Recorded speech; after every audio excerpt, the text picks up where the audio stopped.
I'm looking forward to spending a little time with you this evening.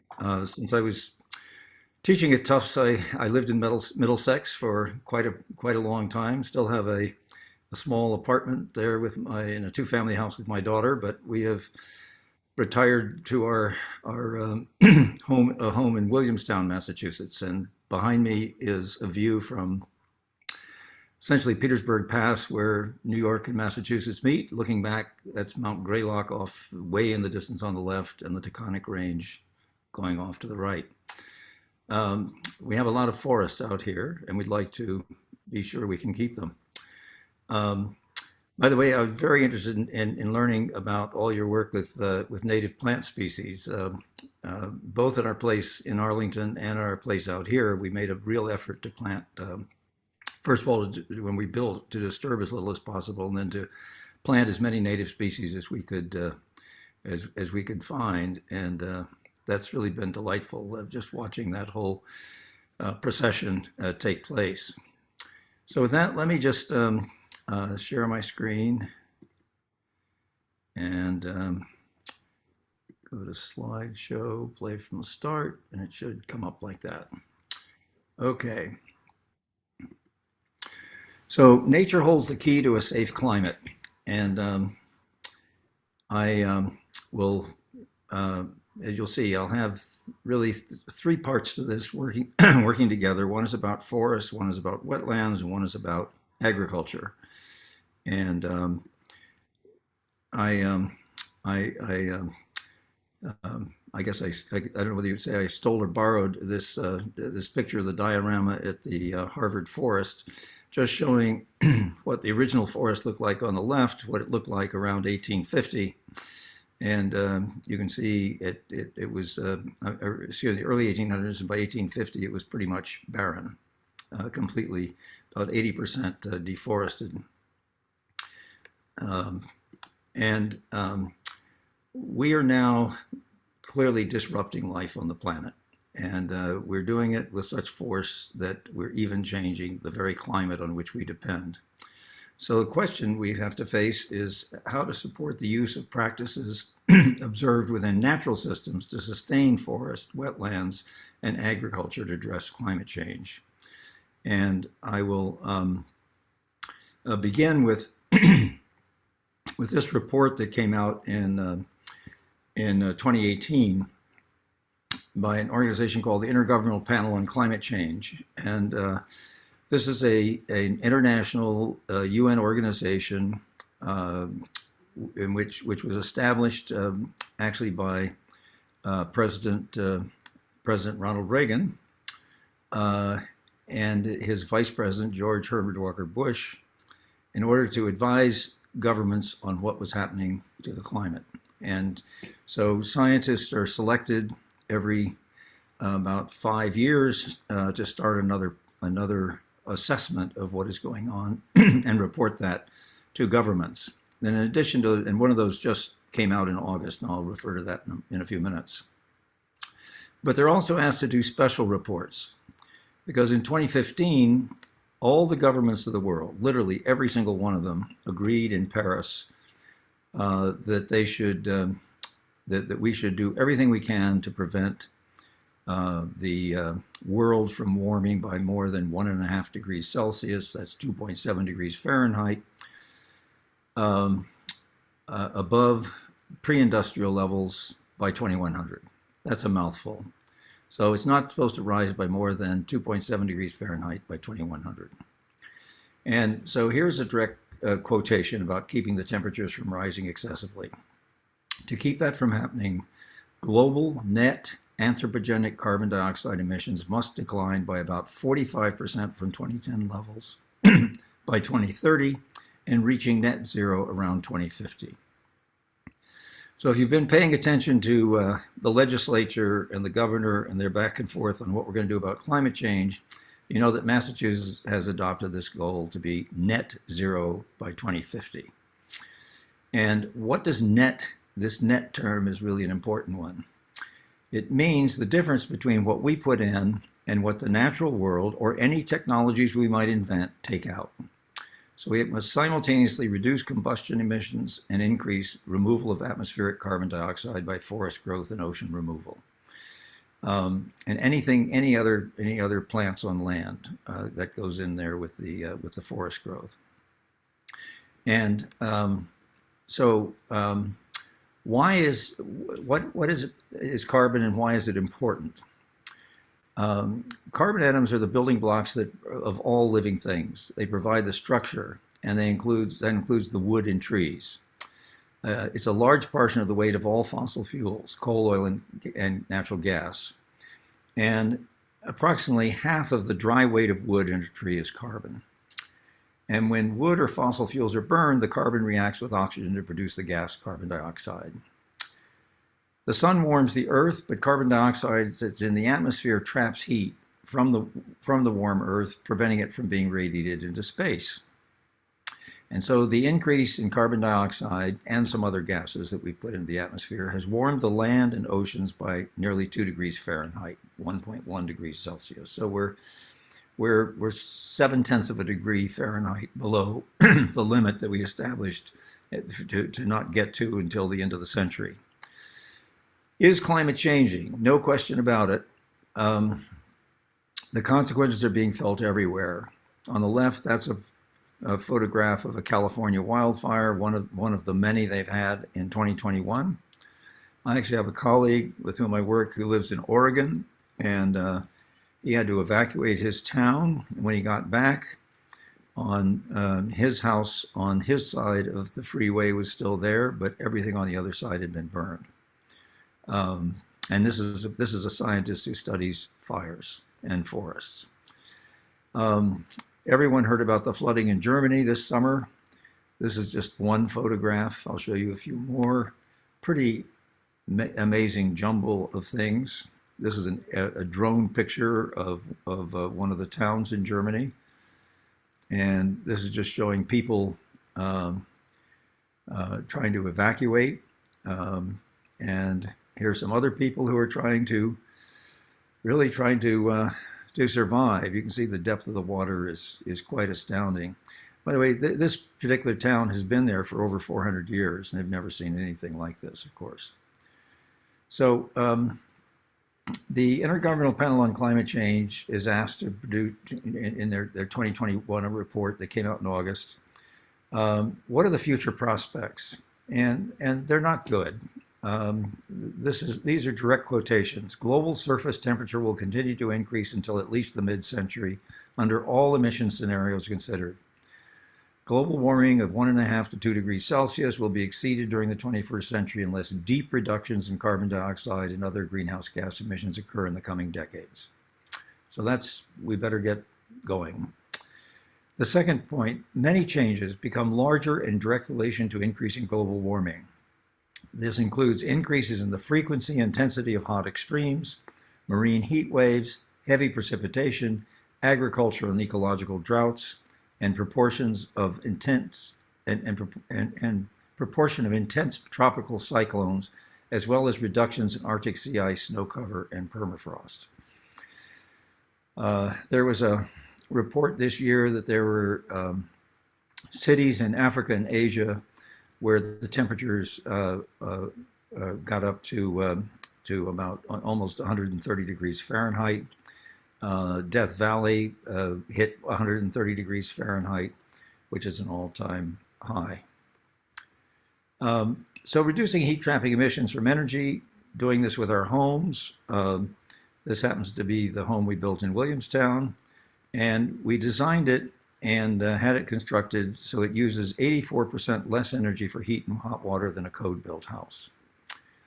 It's well insulated, everything is tight, has triple pane windows, and this part of we're up fairly high, as you can see, in the mountains, and right on the Vermont border. And we've noticed that those Vermont winters don't stop at the border; they come right over and hit us. And we do have sub-zero temperatures in the winter, even with global warming.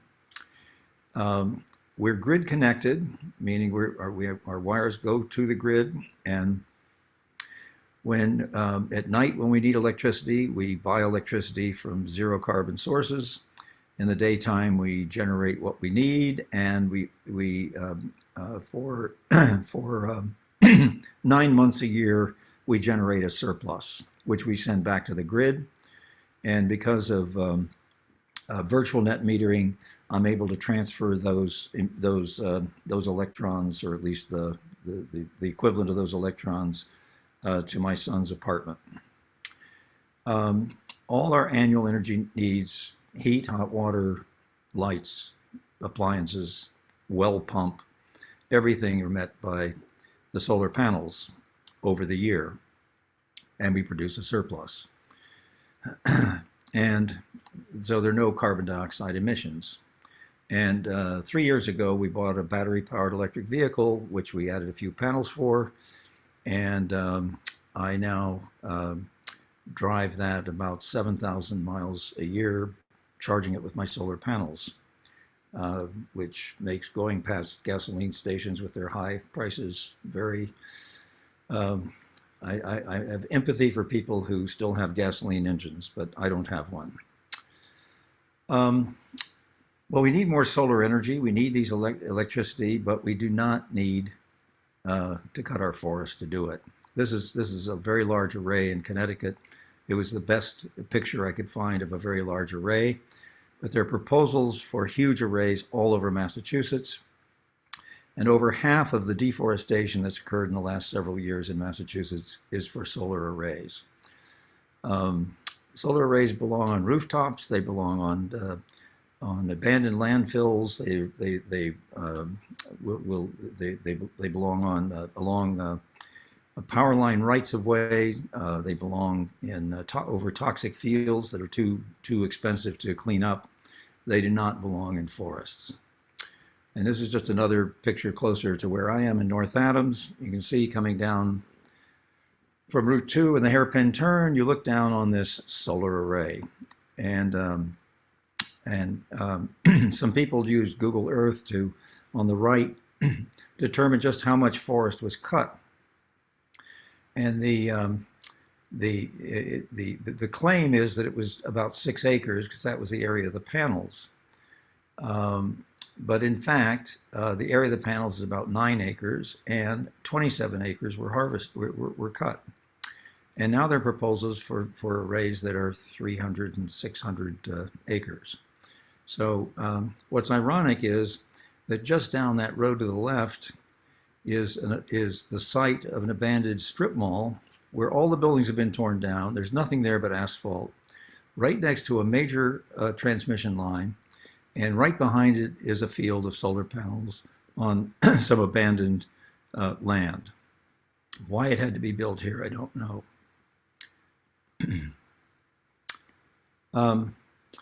Now, there's a second international organization called the International Platform for Biodiversity and Ecosystem Services. They could get a better name and a better acronym than they have.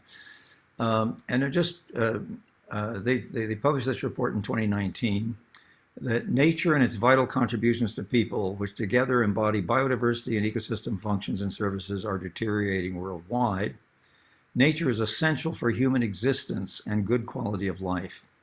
Most of nature's contributions to people are not fully replaceable, and some are absolutely irreplaceable. And this was a troubling finding. 75% of the land surface of the world is significantly altered. 66% of the ocean areas are experiencing increasingly cumulative impacts, and over 85% of wetland area has been lost. Well, none of that is good. Around 1 million species are threatened with extinction.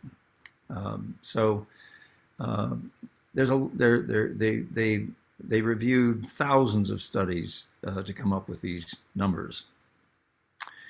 And last year, these two international organizations of scientists got together, and they did a workshop together, and they concluded the following: that limiting global warming to ensure a habitable climate and protecting biodiversity are mutually supporting goals, and their achievement is essential for sustainability and equitably providing benefits to people. In other words, biodiversity is not just about little fuzzy creatures out there that we might find entertaining to watch. It is fundamental. So nature holds the solution to climate change and is our life support system. And here are just some facts, some background facts, and I'll show you what we can do about it. So 1/3 of all the carbon dioxide added to the atmosphere since the Industrial Revolution comes from deforestation, wetland destruction, and land degradation. In the report that the IPCC published last August, the first item in this, I couldn't believe this, a 4,000-page report. Who's going to read a 4,000-page report? Fortunately, if you read the first page, you get this message. Land and ocean have taken up a near constant proportion globally, about 56% per year, of carbon dioxide emissions from human activities over the past 6 decades, with small regional differences. There's high confidence in that number. So what that means is the increase in the atmosphere every year is less than half of what we put in. And the reason for that is because plants on land and in the ocean itself, have been removing from the atmosphere all year long 56% of the amount we put in. Now, 31% of our fossil fuel carbon dioxide emissions are removed each year by land-based ecosystems, mostly forests.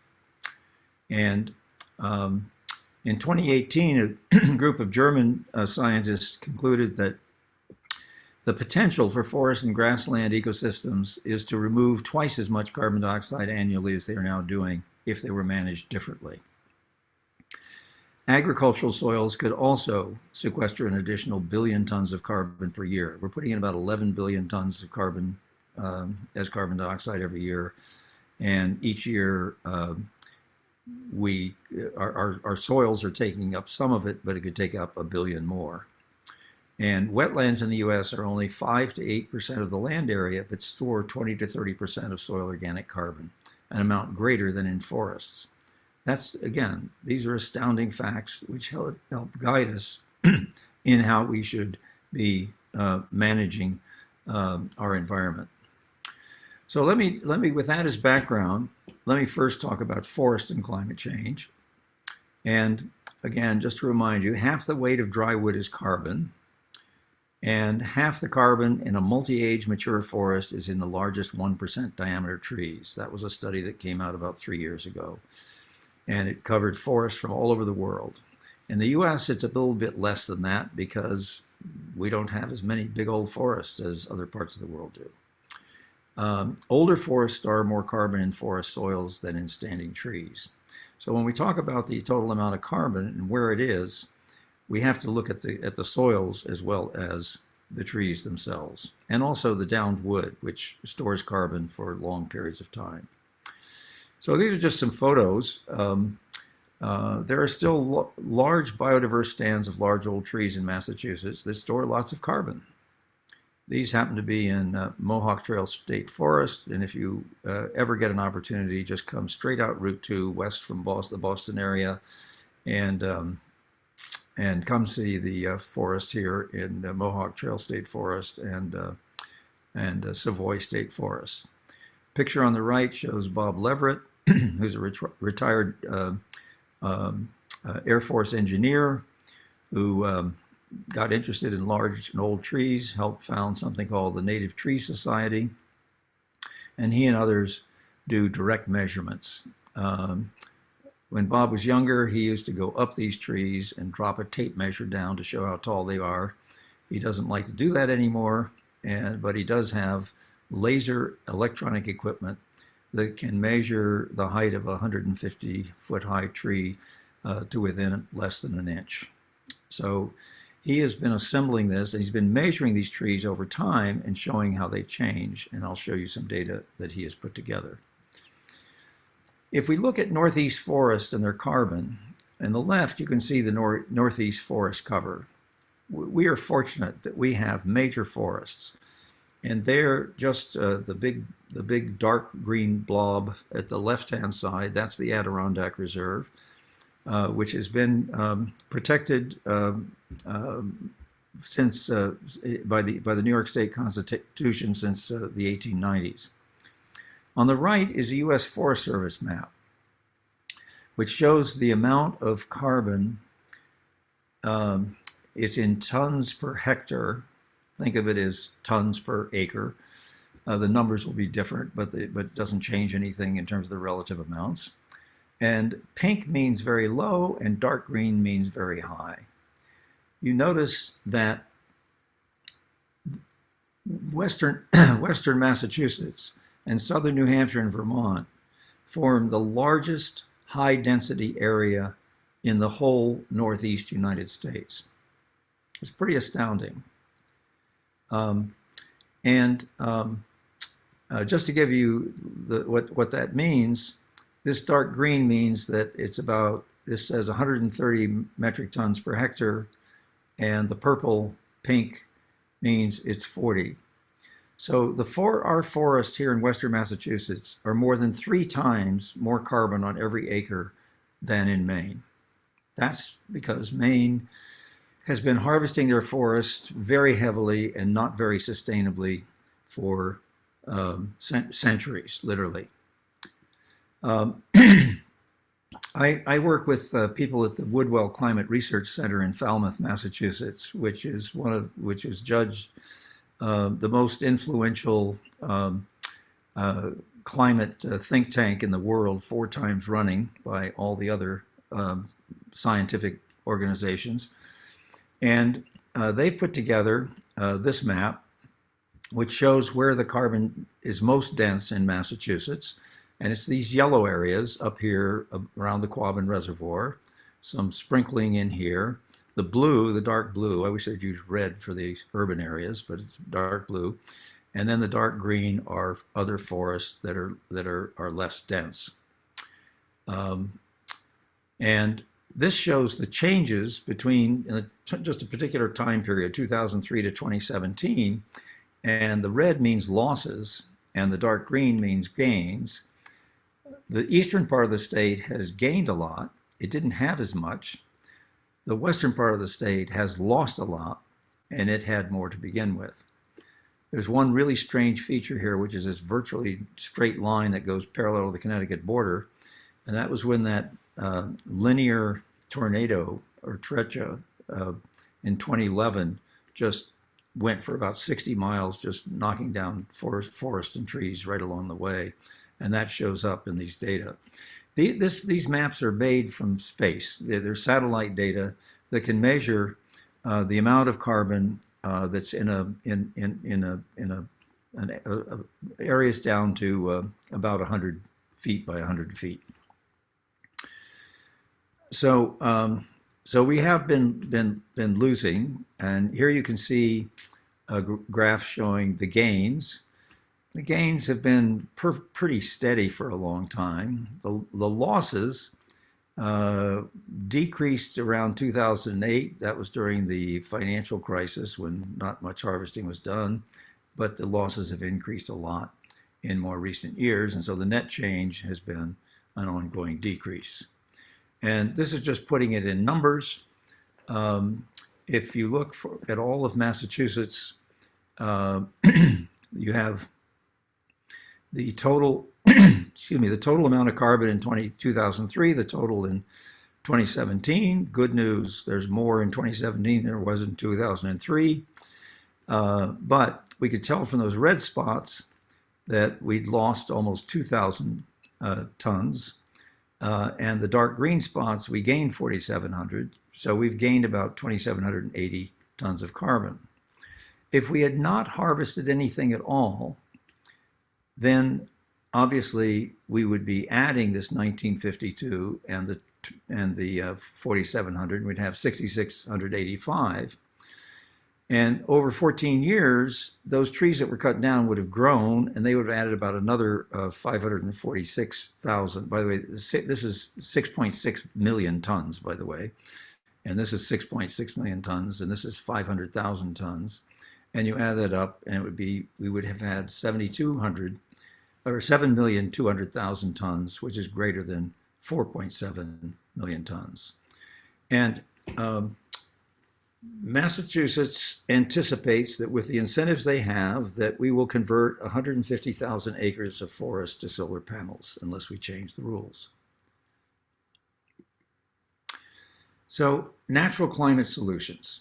And let me state at the outset, I anticipate that we will always have a forestry industry, and with people like Bob Purcell, who is now connected with Middlesex, he will be advocating for sustainable, well-managed forestry. But what we need to do is to recognize that we cannot count all our forests as timberlands. We have to allow some of the forest to grow and continue growing, and have a separate group of forests that are the so-called working forest from which we harvest timber. So this is just showing here out here in Massachusetts, the tallest tree in the Northeast is here, and there are lots of biodiversity in these forests of smaller trees and understory plants and everything else. And this is some data from the Department of Conservation and Recreation showing, it was a study that was done in 2013, and they projected different ways of managing it for harvests. And the red line is basically an even age management, which is another word for clear cutting. So there's a big clear cut, and it drops, the amount of carbon drops. By 2033, it's well below what it was in 2013 when they started.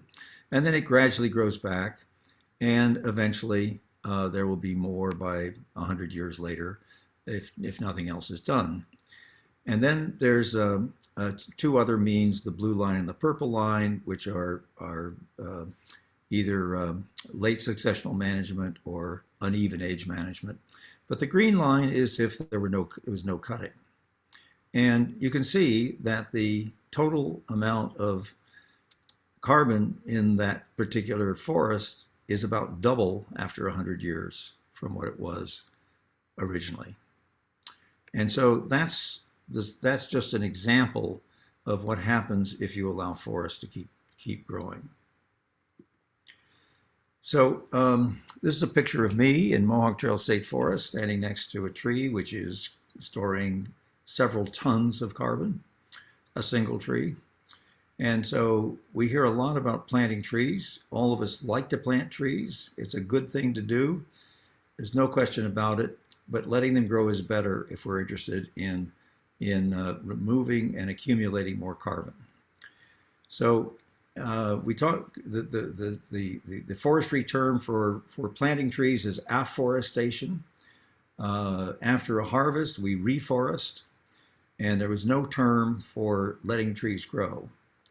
And so I and some colleagues published a paper 3 years ago, and we came up with the term proforestation, which it would be for managing in a way that allows forests to reach their ecological potential for carbon accumulation in both trees and soils. And by the way, when trees are harvested, there's a lot of carbon that's released from the soils for many years after the trees are harvested. It takes a very long time to accumulate soil carbon. So larger trees in older and growing forests accumulate the most atmospheric carbon over time, and they store it in the wood of their trunk, limbs, and soils. So just to remind you, half of the weight of that tree is carbon. I came across this little figure. Somebody, I don't even know who, I never could find out who it was, just talking about this idea of proforestation. And if you look at the picture on the right, so if there's say a degraded forest or a forest that's been heavily harvested, it will recover, and eventually there'll be a secondary forest. And eventually that secondary forest will look more and more like a primary forest, which is a forest that's never been cut. We have only something like 0.2% of the forest land in Massachusetts has never been cut. Even those big trees in Mohawk are mostly second growth, advanced stage second growth. The white pines are approaching 200 years, and there is the largest patch of primary forest left in Massachusetts in an inaccessible area of the forest, which is about, I think Bob Leverett told me 300 or 400 acres. So they accumulate more carbon than newly planted trees because there are no emissions associated with harvesting. The mortality rates are lower. Planting new little seedlings is as anybody who's ever done it knows, you lose a lot of them, and they already hold a major carbon stock. So if we can actually set aside a reasonable amount of our forest to accomplish that task, and then have the good kind of management that Bob Purcell advocates for harvesting on the others. So let me just show you an example of how things work. These are based on real numbers that from real stands of white pine forests in the Mohawk Trail State Forest, and we just published a paper with Bob Leverett and Susan Massino and I that just came out in the last 6 months with a much more comprehensive set of data. So this is a little simplified, but so if you find a stand of white pines that's 50 years old, and another one's 100 years old, and another one's 150 years old, you can say, well, that's sort of the way this would go over time. And so it turns out that a 50-year-old stand has 22 tons of carbon in it per acre. And if you cut that, it goes to zero. That black line at the bottom is zero. And then if you let it grow back, you're back to 22 tons after the 100th year, right? 50 more years. But had you let it continue growing, it would be 47 tons in that acre. And then if you repeat this and you cut it again to zero, and then you let it grow back, you're at 22 tons again. But had you let it continue growing, it would be 76 tons. So this is why the red, everything under the red line is what is called sustainable forest management. You allow the forest to grow back before you harvest it again. And that's a good thing to do for the forest that we're managing for production, but it's not a good thing to do for accumulating carbon out of the atmosphere. A colleague of mine out in Oregon, who is one of the leading people on measuring forest carbon and monitoring it continuously in forests out there, did an analysis in the state of Oregon, which has 6 national forests and a bunch of other private forests and state forests and things, and said, well, you know, what would be the difference if we planted trees everywhere we could plant them? How much carbon would be accumulated by 2100? And the answer is less than 20 million tons of carbon. If we reforest those cut patches, those clear cut patches you see there, every one of them, we would be around 55 million tons of carbon. But if we set aside half of just the public forests, the national forests, and did not cut half of the forests that we'd otherwise cut, but we did continue to harvest in the same way we were before, the other half, we would have 150 million tons. So it's 10 times more carbon will be accumulated in those forests if we just stop cutting half of the ones in the public forest, and then if we plant new trees. That doesn't mean we shouldn't plant new trees. It just means that it's not going to make a huge difference in the rest of this century. Okay, wetlands. Wetlands are not wastelands. That's my phrase. We often think of wetlands as wastelands, and that report had this shocking statement that in the world as a whole, we have, by area, reduced the area of wetlands by 85%. And here for the United States, you know, we have the situation that 5 to 8% of the land area, but they store 20 to 30% of the soil organic carbon. And this map shows the amount of carbon density, tons of carbon per hectare going down in different parts of the country. And you see the big long bar that goes down, those are our wetlands. They are the best. And they're going down on the order of, well, it's a meter, say a little over a yard, just measuring that first depth of 1 yard in the soils. And look how much more we have in our wetlands than the rest of the country does. Um, this picture was actually taken in Colorado. I was out there for a meeting of wetland scientists, and we visited a fen, which is a particular kind of wetland up in the mountains. And they used a tool to dig down and bring up the soil from about 3 feet below the surface. And you can see how black and rich it is. That's all organic matter, carbon-containing matter, and it's the result of the conversion of the carbon in roots and plant material into this beautiful, rich soil. This particular soil has probably been accumulating since the end of the last ice age 10,000 years ago. So you can see it's a slow process to build it up, and it's very easy to take it out. Within a few months, any that's residual has probably oxidized and gone into the atmosphere. This is just showing a wetland in Massachusetts. This happens to be my wetland. That's why I always like to show a picture of it. So it's a wonderful little wetland and pond in the Berkshires. Coastal wetlands are even more remarkable in what they store. So this is the person there is a wetland scientist I know, and she was doing these measurements here along the Bay of Fundy on the Canadian side, and she found these soils are 10 feet thick of carbon and date back at the bottom. They were able to date it at 3,000 years ago, and this just shows what's called blue carbon, meaning coastal wetlands, the saltwater wetlands. And you can see just how much there is, and most of it's in the soil. The green is living biomass, that's plants, and the brown is what's in the soils. And compare that to the bottom bar, which is tropical forests. So this is the amount of carbon dioxide that is equivalent, that is stored in those forests.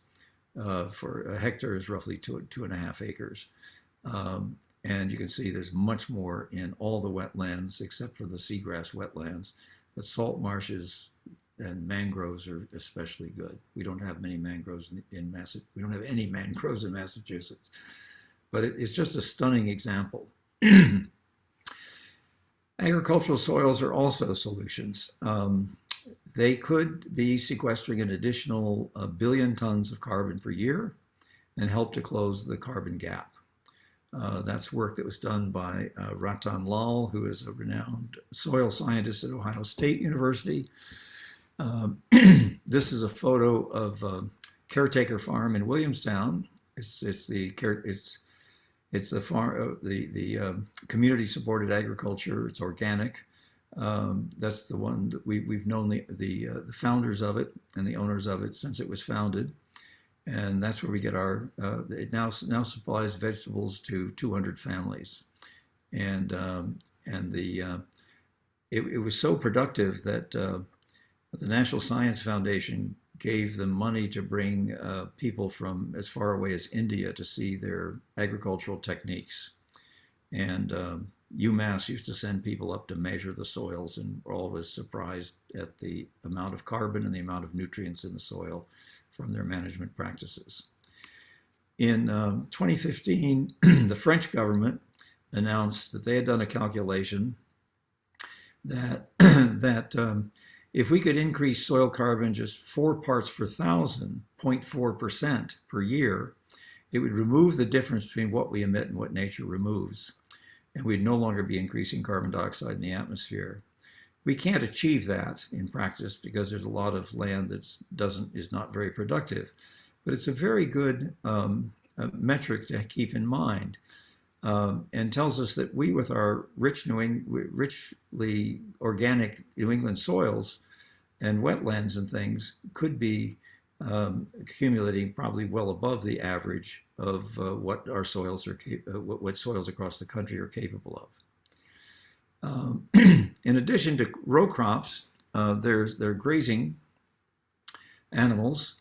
This is a farm in Massachusetts, and this farmer is using a grazing technique called intensive rotational grass grazing. What it is to place the animals. You see these wire fences here. Those are divide up the pasture so the cows don't just roam at random. They rather intensely graze on one square of this pasture, and then they're moved, and they move to another place. So that what they just fed on has an opportunity to come back. And there are enough of these that they rotate the grazing around and end up with you get grass-fed beef or dairy, and some farmers report that they can actually raise 2, 3, and in one case 4 times as many cattle sustainably on an area, a total pasture, by doing rotational grazing compared to just letting cows roam and eat at random. So I just Googled online, where is grass-fed beef in Massachusetts? And you'll be pleased to see there's some of it right in Middlesex County.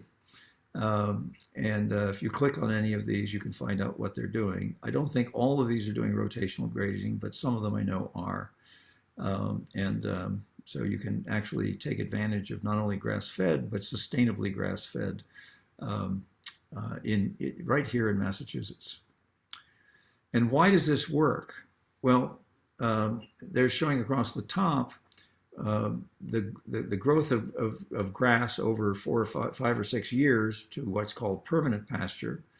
And if you look down in the bottom left, you can see the growth of carbon in those soils over that 6-year period. It really is quite astounding. It goes from 17 grams of carbon per kilogram of soil to 23 by 5 years, and it's up by the 6th year, it's up to 25. So it's increasing pretty fast if you stick to this regenerative grazing, it's sometimes referred to. And one of the reasons that it works is that it's not only the soil that is being enriched in carbon. There are these mycelium or fungi threads in the soils of the pasture that develop, and they contain a lot of carbon. That's true in forests as well. These are the mycelia that transport nutrients to the roots much more efficiently, and they account for significant amounts of carbon. And then I love this little thing here about the dung beetles bury tons of manure several feet deep, which is humus, otherwise known as carbon-rich bug poop. This is a technique that's been worked out all over the world, and I know a ranching family in Montana that did it and restored a terribly degraded, overgrazed area by managing their forest this way. And when we think about the biodiversity of soils, it includes all these little funny creatures in the bottom right, along with bacteria and even viruses that play an important role in making this work. And the agricultural system is more biodiverse. Here we see a pollinating honeybee that's loaded with pollen, and on the right we see some fungi that are helping with the nutrition of the plants through the soils. So modern agriculture is specialized in either plants or animals, and to have sustainable agriculture, we need to incorporate all types of species, including the bugs. And the question always arises with crops: how deep does carbon grow? Well, you can see here different. A grass pasture is 1.5 to 3 feet, beans 2.5 to 4 feet, small grains 3 to 5 feet, alfalfa 4 to 6 feet. And this is just showing a real cutaway of soil where you can see the roots going down. And how deep do they go? Does the soil carbon go? As deep as the roots of the plants. That's turned out to be quite good. We held a conference just before COVID shut everything down at Tufts on agriculture and soils in New England. We invited a number of farmers. We invited soil scientists. We invited policy people. And these were just some of the photos that were brought and shown by some of the farmers when they came. There's the intensive rotational grazing of the Butterworks farm in Vermont, an integrated farm management in Massachusetts with, here they have chickens in one part and cattle in another, and then a vegetable farm with, again, an organic micronutrient, bionutrient management in Massachusetts. And these were just some statements that were made at that meeting. Jack Lazor is the farmer in Westfield, Vermont, of the Butterworks farm. And this was just a statement he made. We need to do everything possible to put the biology back into all of agriculture. This has led to increasing our permanent grasslands and reducing grain production.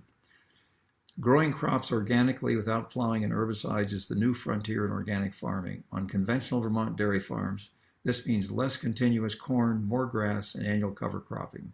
As soil biology increases, the need for chemical inputs will eventually decrease. And finally, he said, when we think of the billions of dollars that have been earmarked for Lake Champlain cleanup, which is polluted mostly by agricultural runoff of phosphorus and nitrogen, these practices seem rather inexpensive and quite doable compared to the massive infrastructure that has been recommended to solve our pollution problem. And so it solves other problems as well as climate. So adding soil carbon in New England, on the right is a map, and the dark brown areas, the biggest one is actually up along Lake Champlain, over here in Vermont, and up here in Aroostook County, Maine, which is potatoes. Then there's just little patches of agriculture elsewhere. The red is developed land, urban land, and so we. In Massachusetts, I found this map showing by county the amount of agriculture in different counties, and Middlesex is the lightest green, and or I guess it's the next one. The Cape is the lightest green. Middlesex, Essex, Norfolk, and so on, and are more like 3 to 7% of farmland. So there is farmland. We all know that. Says here that sales were $76 million in Middlesex from farms in Middlesex County. We do have the possibility of doing agriculture. The most intensely farmed are Plymouth County, Franklin, and Hampshire counties. So how do we turn natural lessons into sustainable agricultural practices? And what are the best practices we can learn from nature? How can biologists, ecologists, climate scientists, and farmers collaborate to create the science and optimize outcomes? And what state policies need to be developed and implemented? There have been several bills in the state legislature to encourage this kind of soil development in the Commonwealth. And on that score, I'd say on all of these things, we're all here to learn from each other. So let me just close with some statements by some prominent biologists and climate scientists. E.O. Wilson, who is Professor Emeritus at Harvard, leading scientist of biological diversity, has this to say: many decades of research have convinced me and many other conservation scientists that we must save at least half of the Earth from industrial exploitation if we hope to avoid catastrophic plant and animal extinctions.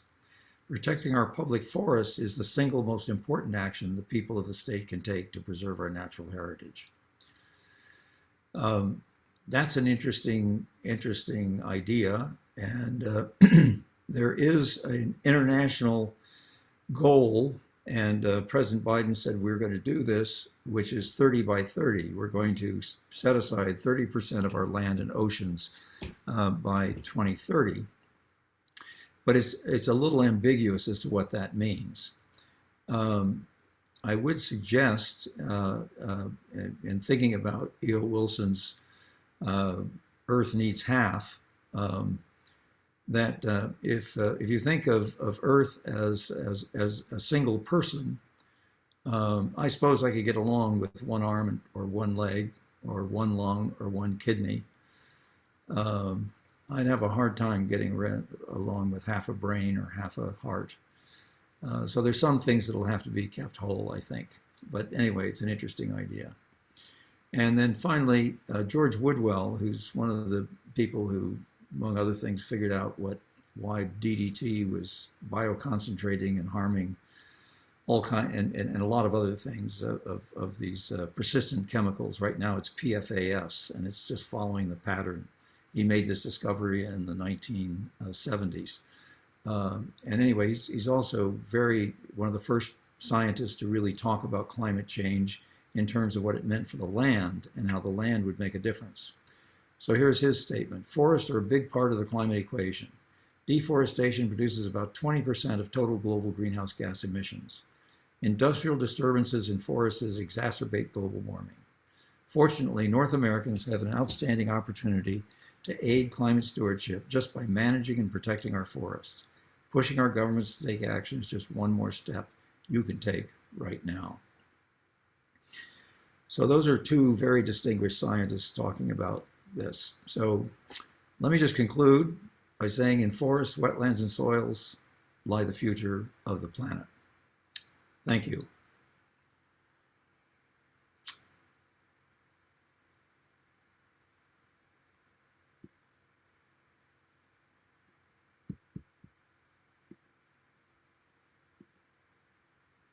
There, I'm back. Thank you so much. That was a very comprehensive presentation, and a lot of statistics in it for us to absorb. There are several questions here from Sure. people about planting trees and how that compares to harvesting or keeping them.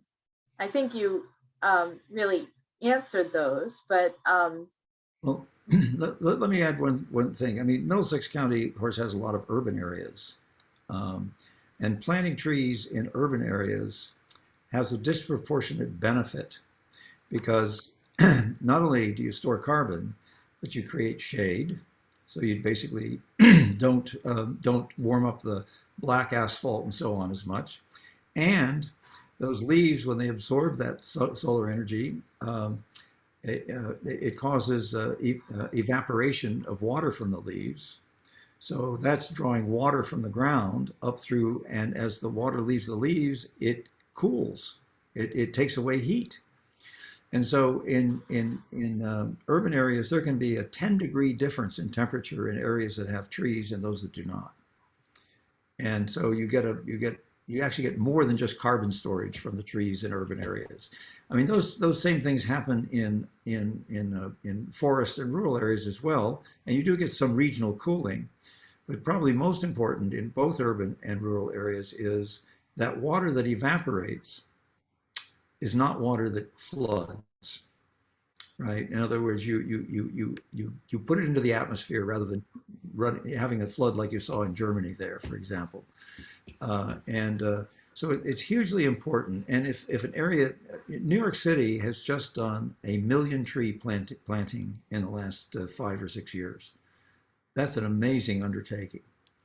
Boston has been losing, I don't know, some percentage of trees every year. About the only thing they seem to do with the tree warden is to take down damaged, dead, and diseased trees. And so that needs to change. And I think there's a real effort to try to do that with the new mayor. She seems to be she's already, one of the first things she said is we're going to plant trees, and we're going to plant them, including in the poorest neighborhoods, because they need the shade as much as anybody.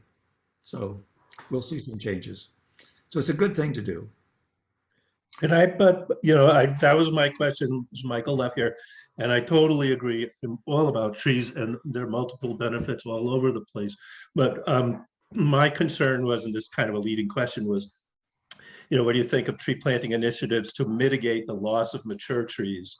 So in the sense of like when there's a development, it's like, well, we have to take down these 5 trees. We'll plant 5 trees over there. Yeah, You yeah, know, yeah. that's Well, like, that's the kind of thing that I concerns me. know, I know. I would hope that we would be smart enough to know that those 5 little saplings, the size of pencils, are not a substitute for the 5, maybe 50 or 100-year-old trees that we took out.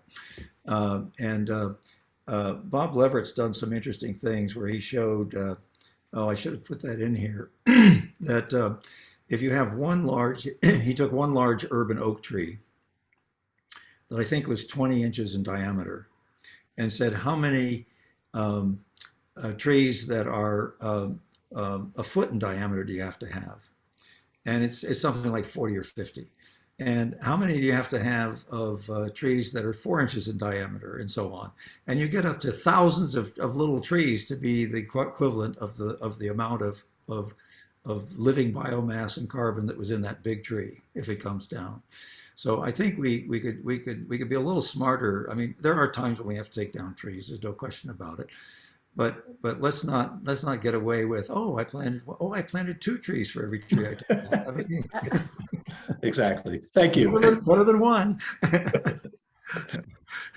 Thank you for that, Michael. That was great. So Elizabeth had a similar question just about how should we be managing public lands to sequester more carbon? There's always a question that I'm finding coming up in this discussion about if faster growing trees are going to sequester more carbon than slower growing trees. And Yeah, Elizabeth yeah. is asking about that as well. Okay, well, think about it this way. If you look at a tree's growth cycle, like a boy, they are little when they're small. They grow rapidly for a while, then they grow more slowly. All right, but with trees do this over periods of decades to centuries.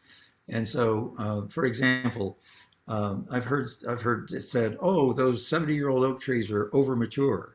Wait a minute, those oak trees have a life expectancy of 400 years. And if you cut those down and plant them with a twig, with a sapling, that sapling has to grow for the however old that tree was before it has as much carbon as it had. And then it can keep growing. And so we should not be cutting down big trees. Even if a little tree is absorbing more, it's the amount that's in the tree that's important, not how fast it's being removed, right? I mean, because what's in the tree is not in the atmosphere. It's a 1 for 1. If it's in the tree, that's 1 less that's in the atmosphere. And when we harvest trees, even for forests, for timber, for lumber, usually, I mean, significantly less than half of the tree ever makes it into the lumber and into the board and into the finished piece of furniture or 2x4 or whatever it is. So that's a lot of emissions that occur right away. And so it's, I mean, harvesting, the Forest Service did a study a few years ago, and harvesting in the US emits about as much carbon as the emissions from all the buildings in the United States every year. Wow. Yeah. So we should cut down as little as we need to. And so I'm not saying never cut a tree, but I'm saying and public lands, it seems to me, are the place where we could just say we're going to set this aside. And there is a proposed legislation right now that would take our state forests and which now have 3 zones. There are woodlands, parklands, and reserves, and make them all either parklands or reserves, and no more commercial logging on state lands. That would set aside 8% of our area of our land area. 8%. We're talking about 30%. Nature needs half. All right, it's a good start. It's a start. Okay. Emily Teller reacted to a couple of questions about wetlands and cow manure, which are also common questions we're hearing. What the cow manure question is about the increase in methane. Yes. With beef production. Yes. Milk production. Yes. how do you balance out that equation? Yes. Well, it's a yes. Cows mostly belch, and then in their manure emit methane. And methane is on the first 20 years after it's emitted, it's about 80 times more global warming than carbon dioxide per ton emitted. So it's fortunately though, it has a half-life of about 10 years. So in 10 years, there's half of what you put in this year, and in 20 years, there's a quarter of what we put in, and after that, it's another 10 years, it's an eighth. And whereas with carbon dioxide, some of it, we'll have about 20% of it here 1,000 years from now. It's just Okay. not, you know, so so the you have to be quite successful to get the warming from the methane to be less than the carbon uptake in the rotational grazing. But there are some studies that suggest you can achieve that under the right conditions. But even if you don't achieve it fully, you can certainly offset a lot of what the methane warming did by storing more carbon in the soils as compared to just, you know, overgrazing. And well, we've all seen overgrazed pastures, and it's not a pretty sight, and it's not good for carbon. Okay. And her other question, she had an interesting observation about your wetlands presentation. Emily wondered if our laws in New England are better protecting our wetlands and therefore resulting in that lovely graph, or if it's just natural Yeah, conditions. yeah, it's a good question. We do have some of the best, probably the best wetland protection laws in the country. Let me tell you how good they are because I've experienced them. We have a pond. I showed you a picture of it. All of a sudden, it was being taken over by invasive species. Okay, to to modify any wetland, including a pond, you have to file for a permit. You have to file a notice of intent. You have to file with the U.S. government. What you file for the U.S. government to be able to dredge the pond, or we were going to do hydro raking, which just kind of has these tongs and it rips up the roots of the plants and pulls them out. It's the same form that you fill out if you're dredging Boston Harbor. I think that's overkill, frankly. And my wife, was in public health, and she wrote a lot of proposals to get, you know, CAT scanners and all those things at hospitals. Said, I think I can do this because $5,000 for the engineering firm just to write the proposal seems like a lot of money. It ended up being 80 pages long. I had to go out in the winter and cut a hole in the ice and bring up soil samples and have those tested. It went on and on and on, but we passed the first time. Feds, state, local conservation commission. All right. Contrast that with the solar companies that come in and cut down a whole forest. Oh, but we spared that wetland. Well, they didn't put the panels right over the wetland, but they destroyed all the land around it, so it's not a functioning wetland anymore. There's something wrong in the way in which we're implementing it, I have to say. We need to really revisit that at the, maybe it's at the legislative level, but certainly at the regulatory level, and get a little balance here. I mean, I was impressed with how much we had to apply for, and then I was appalled when I learned what was happening to forested areas for installing solar panels. And I am a great solar guy. I really believe in solar panels, but I don't believe in them in forests. Okay, that's a very instructive example, I think. Yes. The Erica Cole is asking, are there any mass policies or legislation being considered that would minimize the amount of land used for solar farms? And then it's a two-part question. Are there any activities in mass agencies or the legislature you'd like to see, you'd like to see public, sorry, I'm having trouble, support and pressure for? Well, the first one, this is beginning to get attention. Yeah. Last night there was a meeting in Shutesbury that had over 200 people zooming in on it because they want to put I think it's a 600-acre solar array there, cut down huge amounts of forest and so forth.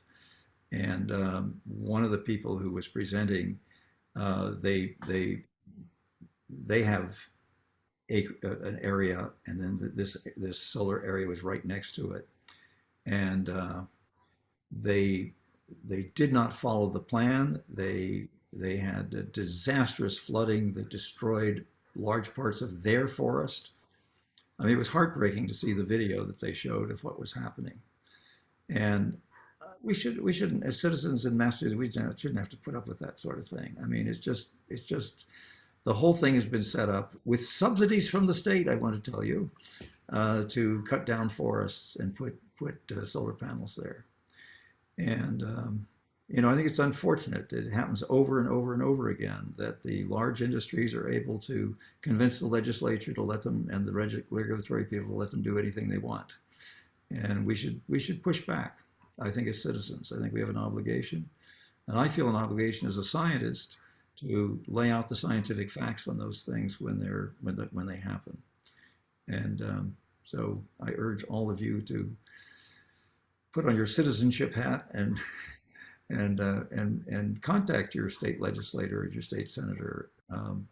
There are some interesting bills going that are before the legislature. Not all of them will get through, but if we all call up and say we'd like to see that one passed, there's one, as I said, that would halt harvesting for.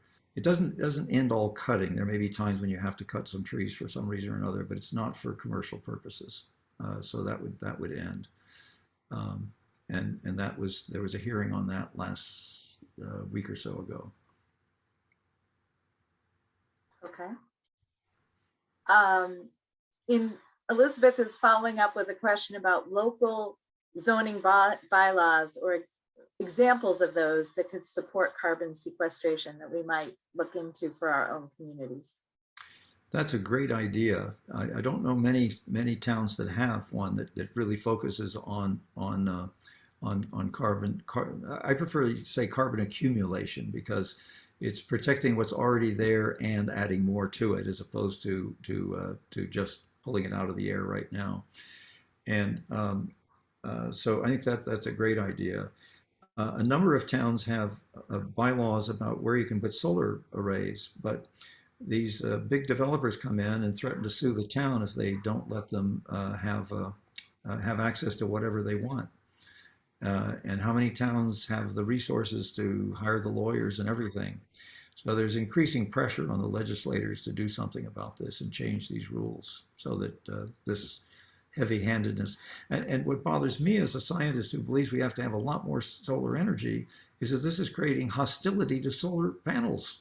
That's the last thing we need is to alienate the public about solar panels. So, well, yes. Certainly in Middlesex County, we have plenty of area that's, paved over. You can do solar canopies and other things in areas that are not arable land or forest. That's right. That's right.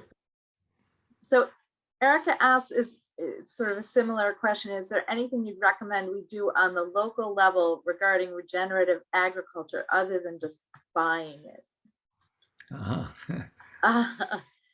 Specifically, should our backyard gardens and our community gardens engage in less tilling of our soils? I think the answer there is yes. If so, are there any good sources you recommend for guidance on how to go about it? Well, I'm going to just give a plug for the district and NRCS about that we offer workshops on that and help to landowners of all types about how to do that. But Dr. Moomaw, do you have additional resources? Well, I'm so glad you have that.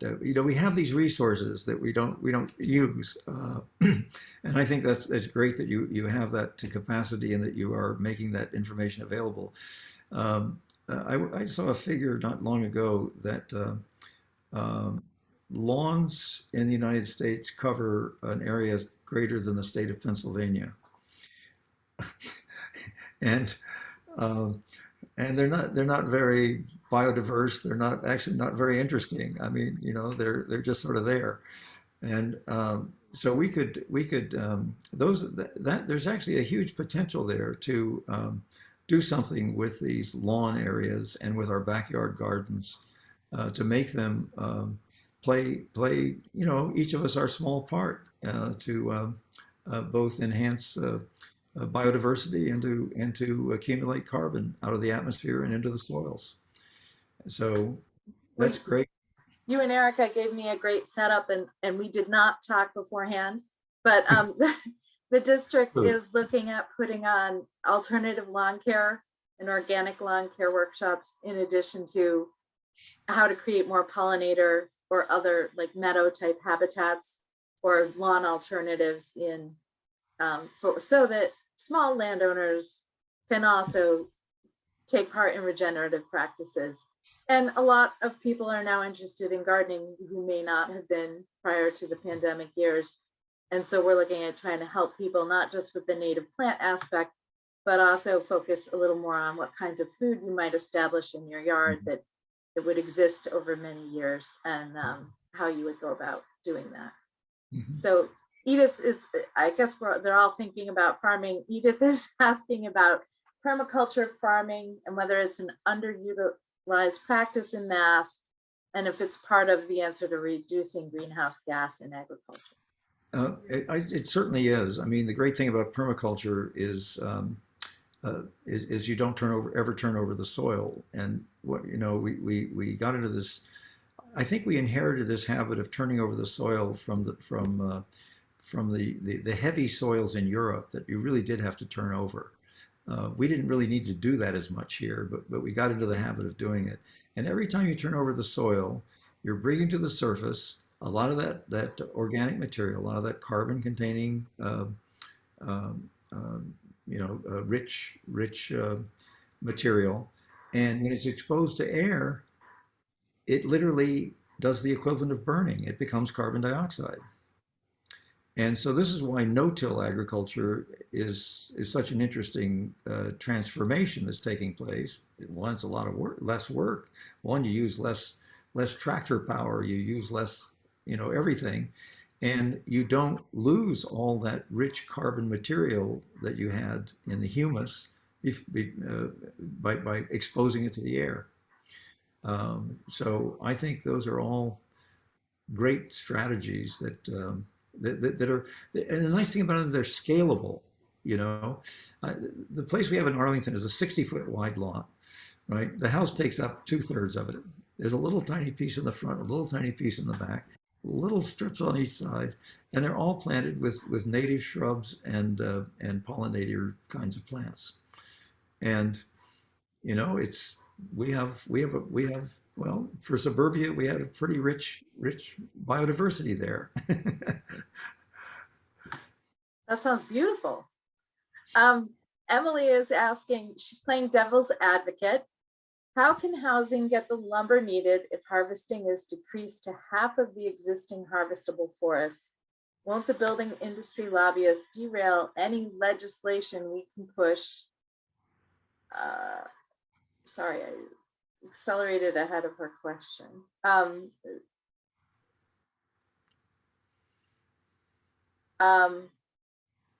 Derail any legislation that we can push for. Yes, So, the fact that the timber industry has been advocating all kinds of increases. The demand for wood products has decreased significantly in the past few decades. There are a lot of substitute materials that frankly are better than wood for certain purposes. For example, I had for many years I had a wooden deck, which had to be replaced, even though it was laced with toxic chemicals to keep it from rotting. And then I think about when my kids were little, they were barefoot walking on that, getting splinters in their feet, and having some kind of whatever it was, what is it? arsenic, I think. Arsenate, yeah, chromium arsenate in it. So now there are things like Trex and other composite materials, which we have now. It's wonderful. There's not we've had it for 15 years. There's not a sign of wear and tear on it. The clapboards on our house here are not wood clapboards. They're a composite material.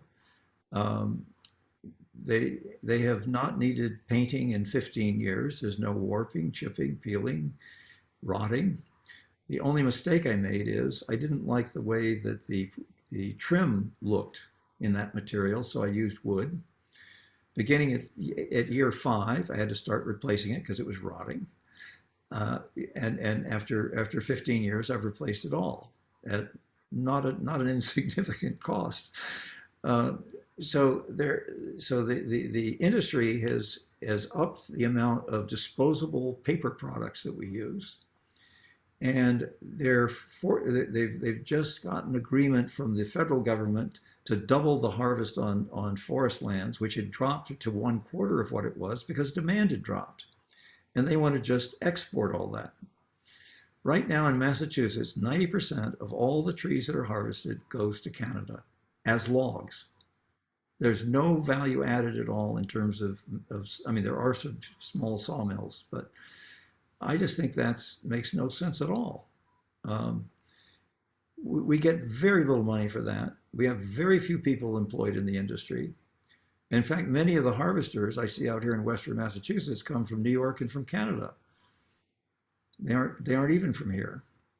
So I don't think it's a problem. We have more than enough. We can harvest more than enough wood to make all the timber things that we really need. Yeah. Kate Hollister says, one thing in the background of what you kept talking about is the need for healthy forests that support a wide variety of plants and animals and can withstand disease. While it's nice to keep as many trees as possible, it sometimes creates a sickly environment. How are forest experts incorporating carbon sequestration into forest management? In different different ways. I mean, there are things that we've only learned in the last 10 years. For example, um, um, as one person put it to me, you know, forests aren't important because they support biodiversity. Forests are themselves a biodiverse ecosystem. In other words, it would not be a forest if it were not biodiverse. Otherwise, it would just be a bunch of trees. And a bunch of trees, like we know, street trees don't make a forest, right? They're just individual specimens, and they don't live nearly as long as their brethren and sisterin in the forest, because there's just no communal action under the ground among those trees. And they found that the more biodiverse in terms of tree species there is in a forest, the more rapidly it absorbs and accumulates carbon. In other words, I think that's because nature figures out where that particular, you know, that oak tree should grow and where that pine tree should grow and where that other tree should grow. Whereas we do it, we just take them out and plunk them down on the ground and think we've done a good deed, which we have, but it's not as good a deed as nature can do.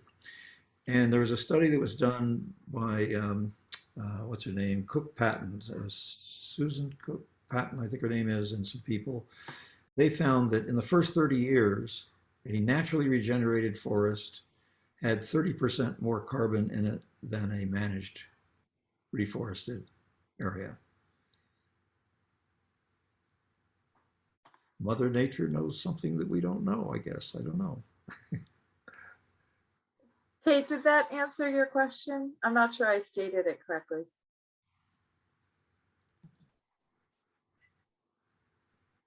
Not really. Well, go ahead, give it to me the way you wanted to answer, or what you wanted to ask. Well, Okay, I'm just thinking like my neighborhood, the back part of it was a sand pit. And when they stopped gravel, they just let it there. They didn't do anything. So we have pine trees growing up and they're not healthy. Yeah. They're like 6 feet apart. They're spindly. A lot of them are dying off. We used to have woodcocks and towhees and things like that. And now we don't have anything. So there's some people would be like, oh, you can't, we have people in the neighborhood, you can't cut anything down. You have to keep all the trees. But what good is it to keep trees if it's a sick area? Yeah. And What describing is And that's something that people don't talk about. They think, oh, you have to keep all the trees, you have to keep all the trees. But like you said, that there are times when it's important, or there are times when it's good to cut trees to make it a healthier forest. And so I feel there's this friction. And so I'm just wondering how is the need for trying to keep trees, a lot of trees there for carbon sequestration, with the other ecological needs to have understories and the fungi, the mycelium, the worms, the pill bugs, everything like that to create a healthy environment. Well, there's nothing that is more sterile than just a tree plantation of all one species, right? I mean, that's just, there's just no there there. There are trees there, but there's not a forest. I mean, a good forester will know how to transform that sickly bunch of pine trees into something better. And it will take some explaining to people that what we're going to have here. Of course, the trouble is trees don't grow that fast. You know, they take their time, and so that's always a challenge. But it also means that when we have a decent forest, we really need to think carefully about whether that's the one that should be harvested, or is its greater purpose one of biological diversity and carbon accumulation and flood prevention, and that'll always be a judgment. I mean, we can put out all the facts, and then it's always either the citizens, or often it's a government agency which doesn't always listen to its citizens, and so that's frustrating. But working together is clearly the best option. Thank you for that additional explanation. There's a question here about a PBS NewsHour article that talked about mass timber as a building material of the future, and this has come up in local discussions about how we need to look at timber rather than steel and concrete, which emit much more carbon dioxide in their production. So can you speak to that trade-off? Sure. Let me first, I saw something flash by. Somebody says, well, I have wood clapboards in my house that are 140 years old. That's because you had what were really probably primary forest timbers.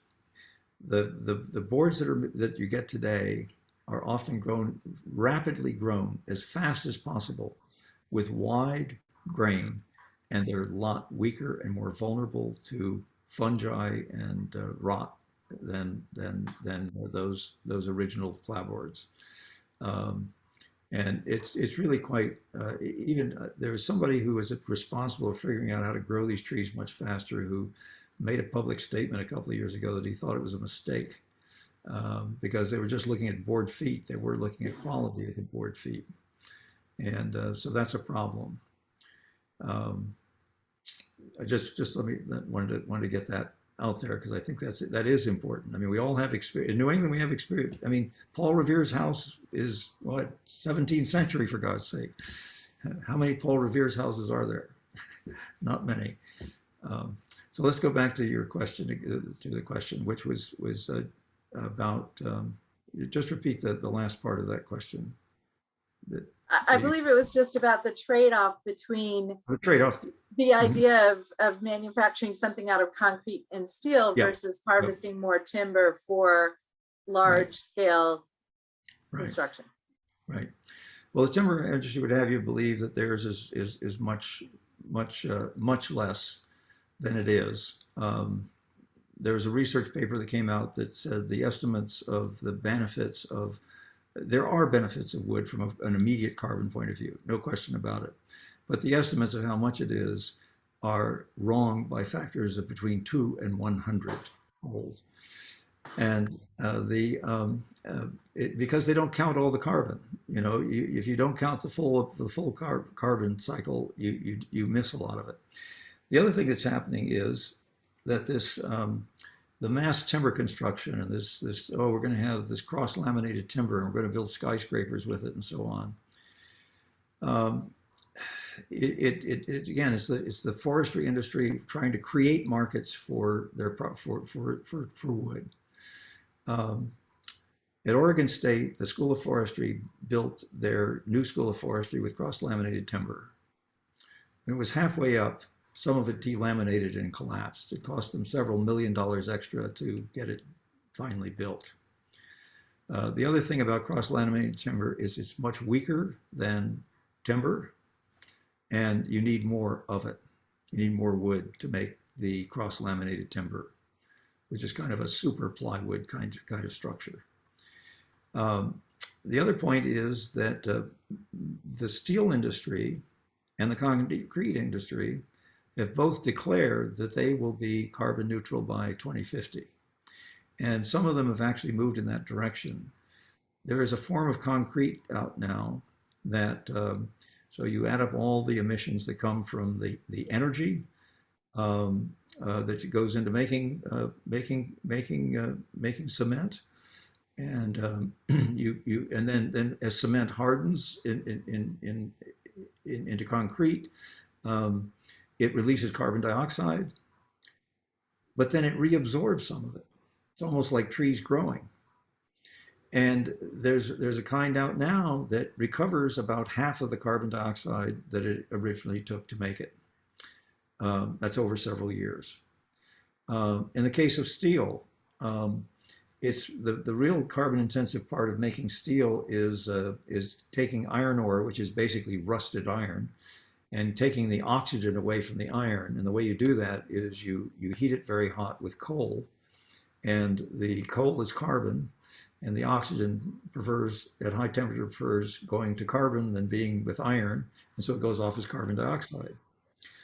Well, there are a number of ways that it's just basic chemistry to figure out how you could take that oxygen off some other way. And one of the ways is with hydrogen. And if we can make hydrogen with zero emission, so-called green hydrogen, that would be almost no carbon dioxide associated with making steel, or at least making the iron part of steel. So it's a moving target, is what I'm saying. And I'm not saying that at this point, I would say yes, in the short term. But the other thing you have to take into account is how long does the wood product last? And there's studies on this.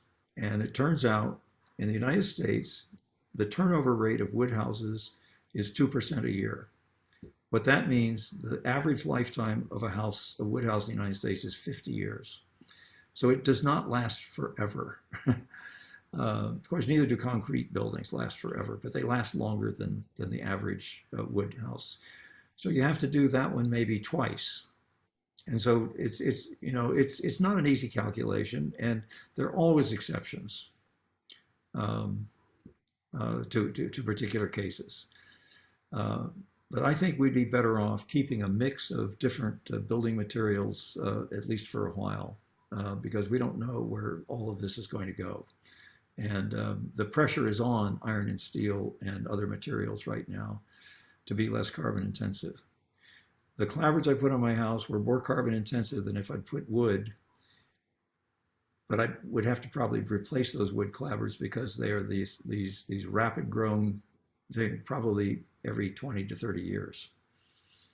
I don't think I'll ever have to replace. I mean, I won't, but I don't know the owner of this house will have to replace them for a very long time. What I have.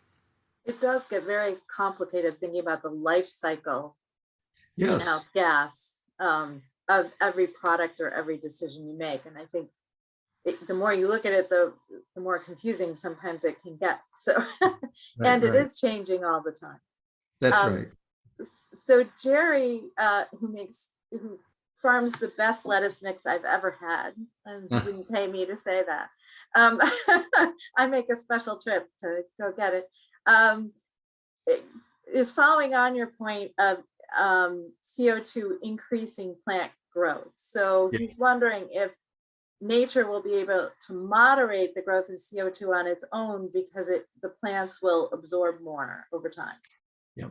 Well, they have been doing that, and it's still as bad as it is.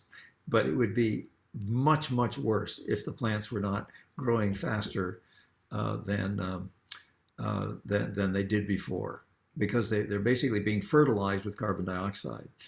But there is evidence that they're facing limits. For example, in the Amazon, the forests are no longer growing faster. And what they think is happening there, the soils there are very poor in other nutrients like nitrogen and phosphorus and magnesium and other things that plants need. And so they've maxed out. They can't grow any faster because they can't get enough of the other nutrients. So it can't go on forever because there are other things. Well, the one thing that's limited now in a lot of places is water. And so they can't grow faster if there's not enough water, even if there's more carbon dioxide. So but it is remarkable that for 60 years, we have really good measurements. And as we have added more carbon dioxide, the percentage that is removed has stayed about the same. That's really quite remarkable, I think. I don't think anybody would have predicted that, because I don't think there's any science that could tell you that that's what would happen. But that's the observable. And I believe in observations. Well, thank you. So there's a couple of questions here about the specific bill numbers or legislation that we could advocate for regarding the cutting down of forests for solar to create better incentives. Yeah, I don't And know. Yeah, we go can ahead. get that to people later. Yeah, I'll send those to you. I can get those for you. And also, the other thing is bioenergy. You know, there's a big attempt to build a big bioenergy plant in Palmer near Springfield, and just the basic chemistry of it is that that burning wood releases more carbon dioxide per unit of heat than burning coal. We're not burning coal in Massachusetts anymore, but it is not a low carbon fuel. And then you also remove the trees that would be absorbing that carbon dioxide. So it's a double whammy. The double whammy. Yeah, Right. I think I may know those numbers, but we can get together and make sure the audience gets those. Okay. There is sort of an extended discussion in the chat about clapboards and old woods versus new woods and different products. I don't know if Bob Jeffries wants to unmute and participate. Bob, are you still here? Yes, I am. Good. Yeah, the point of it is that embedded carbon is something that my old architectural partner and I have been fighting for years. In that what's already embedded carbon, and we include bricks in that, and all of the labor and all of the energy of making cement products. So a lot of clapboard substitutes use tremendous amounts of energy. Mhm. And the point is, preserve these ancient woods that do such a great job. And if you use the right substitute, for instance, if you use a vertical grain, long leaf cedar product, you'll get, and I know this because I've got buildings still out there with this, you'll get 40 or 50 years at a minimum. Mhm. Some of the newer products, especially some of the cement-based products, they used a tremendous amount of carbon to make them. They didn't store any carbon. That's right. And they've fallen apart in 20 years or so. We get a 25-year life cycle out of a cement-based product with wood chips. That's not doing the job. So that's all I'm saying. I was not trying to attack what you were saying. It's just that you have to be careful in what you use. No, that's absolutely true. And but it's as true of the wood products you use as it is of the other products. And it's really hard to get these side-by-side, one-to-one comparisons. There is a group out on the West Coast that's trying to do all that, and they publish periodically what they're finding, and And then I can only go with my own experience. I must say, and I've talked to contractors, and they all say the same thing, that a lot of the lumber that they're getting is just very poor quality. And maybe there's not enough I good. agree with that. It is very poor quality, and that's why we should preserve what we've got. Right. Good. Thank you. Thank you. So I think that I hit all the questions in the chat, but if anyone had a question that I missed and you'd like to unmute, now's your chance. I'm not seeing anyone. I have a question. Sure. It's regarding using wood for heating Hmm. as compared to other ways to heat. It's more carbon intensive than well, than any fossil fuel. But it's well, it has, I mean, one of the ways, I mean, there are ways to, if you're using it for your home and you have a home wood stove, there are ways you can do. Obviously, one thing is get a very efficient stove, Yeah. right? When I first um, came to Williamstown many years ago, it was we had just bought a house, and I had started making it more efficient just because I felt it was the right thing to do, and we were using ridiculous amounts of oil, but oil was cheap. I think it was 18 cents a gallon for heating oil then. Yeah. And it quadrupled overnight in price. And I had already put in a wood stove as a supplement. Well, that's how I became an energy expert. Everybody thought that was remarkable, that I had not anticipated it at all. It's just it's something I thought I should do to reduce my consumption of oil. And the when we built here, we have a little kind of separate space which where we do have a wood stove, which we don't use that much, but it's there as kind of you know, if the power goes completely out, and you know we're stuck for days, we were not going to freeze to death. We can go over there and have a little wood fire in the stove. It's a super efficient stove. It has an external air intake, which increases the efficiency even more, reduces the blowback, and I burn. I only actually what I burn is I go out and find windfall, and I use that rather than cutting down living trees. And when we first at that time of the oil shocks, a lot of people started burning wood, and at social gatherings you'd get particularly among the men, how many cords did you burn last winter? Oh, I burned 4. Well, I burned 5. No, wait, you guys, you're going the wrong way here on your bragging rights. You know, you should have been the one who burned 1, which you could do if your house was efficient enough and you had a good enough stove and you had an external air intake. Because without an external air intake, you just suck warm air up the chimney all the time for your stove. So there are things you can do to reduce your footprint with that. And the other thing about a good clean stove is you're not creating particulate matter for your neighbors, air pollution. So it's, you know, I certainly hope not everybody goes to wood burning, because that would be disaster for our forest and for our air quality. But you know, at some low level, I think it's fine. Okay. Did anyone else have any questions or thoughts? I think this has been an extremely informative evening, Dr. Moomaw. Thank you so much for joining us tonight. And Well, thank you for having me. Great questions. Obviously, knowledgeable people who are thinking about these issues a lot and are taking actions on their own. I love to see that. That's good.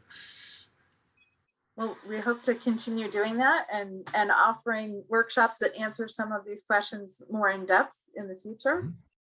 This presentation will be recorded. I have the action to create a YouTube channel where we will post this for folks, and also to get everyone those bill numbers. So we'll follow up with that. Yes. And thank Okay. you to everyone for coming tonight.